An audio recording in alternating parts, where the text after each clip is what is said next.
एक प्रेरक कहानी जो सोच बदल दे। एक ही घड़ी मुहूर्त में जन्म लेने पर भी सबके कर्म और भाग्य अलग अलग क्यों? एक बार एक राजा ने विद्वान ज्योतिषियों की सभा बुलाकर प्रश्न किया।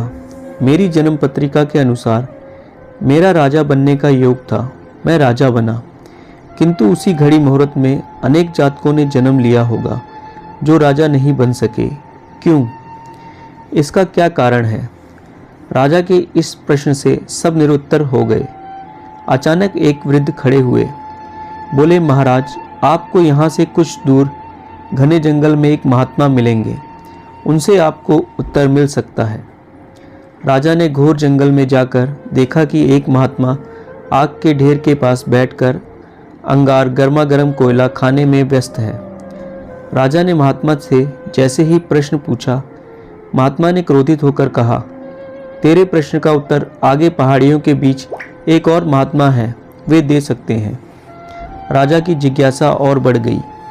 पहाड़ी मार्ग पार कर बड़ी कठिनाइयों से राजा दूसरे महात्मा के पास पहुंचा। राजा हक्का बक्का रह गया। दृश्य कुछ ऐसा था, वे महात्मा अपना ही मांस चिमटे से नोच नोच कर खा रहे थे। राजा को महात्मा ने भी डांटते हुए कहा, मैं भूख से बेचैन हूँ, मेरे पास समय नहीं है। आगे आदिवासी गांव में एक बालक जन्म लेने वाला है जो कुछ ही देर तक जिंदा रहेगा, वह बालक तेरे प्रश्न का उत्तर दे सकता है। राजा बड़ा बेचैन हुआ। बड़ी अजब पहेली बन गया मेरा प्रश्न।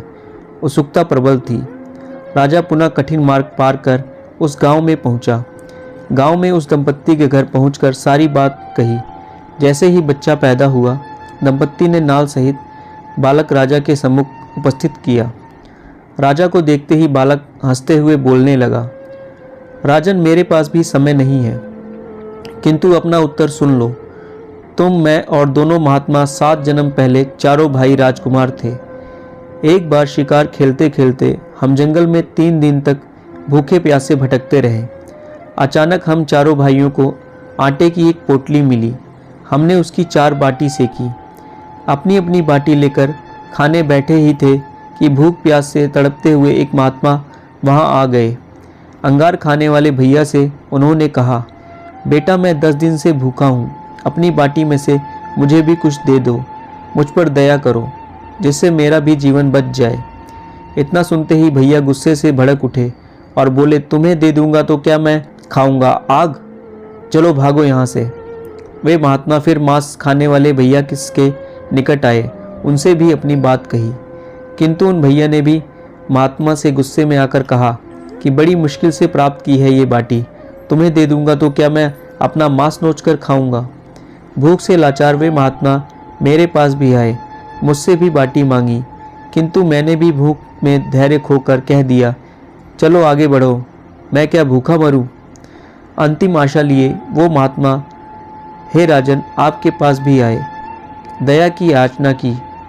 दया करते हुए खुशी से आपने अपनी बाटी में से आधी बाटी आदर सहित उन महात्मा को दे दी। बाटी पाकर महात्मा बड़े खुश हुए और बोले, तुम्हारा भविष्य तुम्हारे कर्म और व्यवहार से फलेगा। बालक ने कहा, इस प्रकार उस घटना के आधार पर हम अपना अपना भोग भोग रहे हैं। और वो बालक मर गया। धरती पर एक समय में अनेकों फल फूल खिलते हैं, किंतु सबके रूप, गुण, आकार, प्रकार, स्वाद भिन्न होते हैं।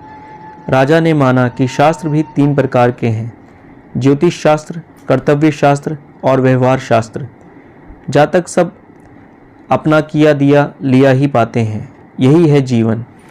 गलत पासवर्ड से एक छोटा सा मोबाइल नहीं खुलता, तो सोचिए गलत कर्मों से जन्नत के दरवाजे कैसे खुलेंगे।